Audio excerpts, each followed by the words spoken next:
welcome to the first episode of Cashflow Mondays for 2021.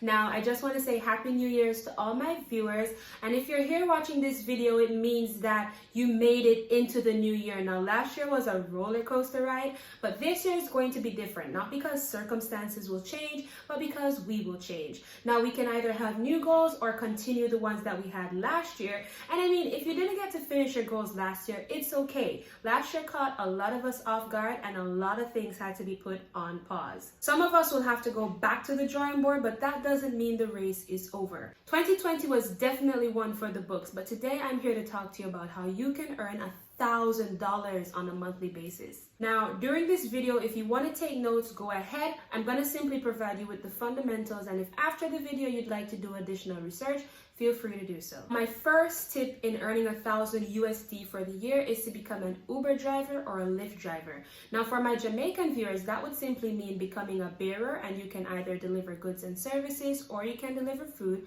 or think about operating your own private chartered taxi company. Now, after paying all expenses such as gas, and after the company takes their cut out of whatever money you've made, drivers for Uber and Lyft make from at least $8.55 to $11.77 per hour. It's quite a bit less than what the US Bureau of Labor Services has claimed to be average income, but it's still really good money. What does this mean for you? It means that with at least 22 hours per week, you can at least earn $1,000 per month. Now, you can use this money to buy stocks, you can use this money to invest in a real estate license, or you can use the money to start your own business, all of which will produce further income. Now, number 2 is to become a member of Upwork or Fiverr. Now, if you're not familiar with platforms like Upwork or Fiverr, they're basically platforms full of freelancers that offer everything you can think of, from website building to even dog walking. Now, the reason why you make such good money on platforms like these is because just as how you have the skill to offer,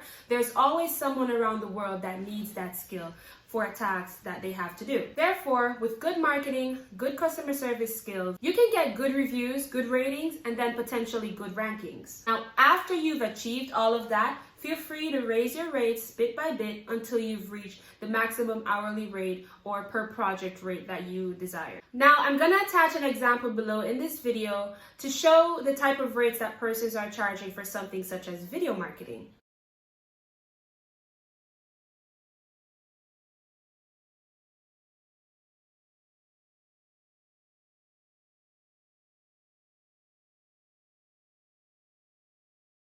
Now, a project like that can start from at least $300 to up to $18,000 per project. Number 3 on the list of ways you can make $1,000 per month is through dropshipping. Dropshipping is basically finding a niche that you'd like to sell in, find a product within that niche, then finding a supplier for that product, and then marketing it on the internet for sale. So basically, you're the middleman. Now, you can start a solid dropshipping store with just under $500. However, the potential of this store to earn more than that startup cost is very, very high. So many persons have switched to online shopping since the beginning of the pandemic, so it only makes sense to meet them where their money is being spent, the internet. Additionally, dropshipping can have numerous benefits, such as you not handling the packaging in terms of the whole business process, and also you not having to worry about inventory, which can cost a business millions of dollars even though you're earning millions of dollars. All you have to do is manage your website and handle customer service if you want to, or you can have a virtual assistant do the whole process on your behalf, again on places like Fiverr or Upwork. Now, with platforms like Shopify and Wix, you can get your dropshipping store up and running in no time. They have ready-made website templates for just $30 a month. In fact, they have a plethora of ready-made templates to choose from, unless you want to be super picky and super creative and do your website from scratch. Next, you want to visit places like Facebook Market and Google Trends to see what products are trending or what products are being frequently bought. After that, feel free to browse on sites like Alibaba to find the supplier that's right for you. You want to consider factors like their shipping time and their shipping costs. Depending on where your supplier is located, that can seriously affect the time it takes for your customers to get whatever they bought from their website. Number 4, and my most important point into earning $1,000 per month, is to follow your passion correctly. Note I said correctly. Following your passion with a correct strategic plan can actually help you to earn thousands of dollars per month. Now, it's one thing to do what you love, but actually monetizing what you love is a completely different ballgame that few have mastered.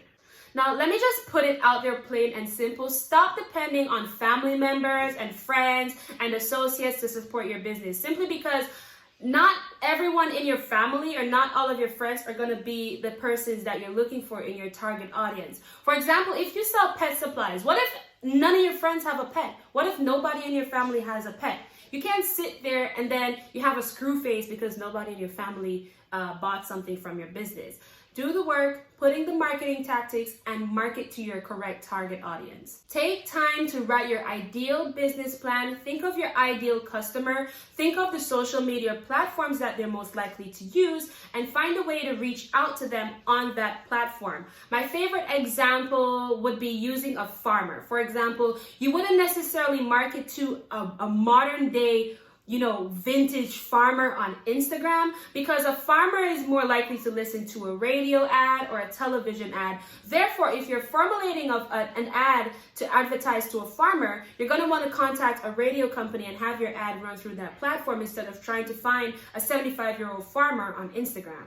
My last piece of advice for this point is to ask for help when you need it. My favorite term is quality over quantity. And usually as entrepreneurs, we always try to do everything by ourselves, and it wouldn't hurt to get professional advice from time to time.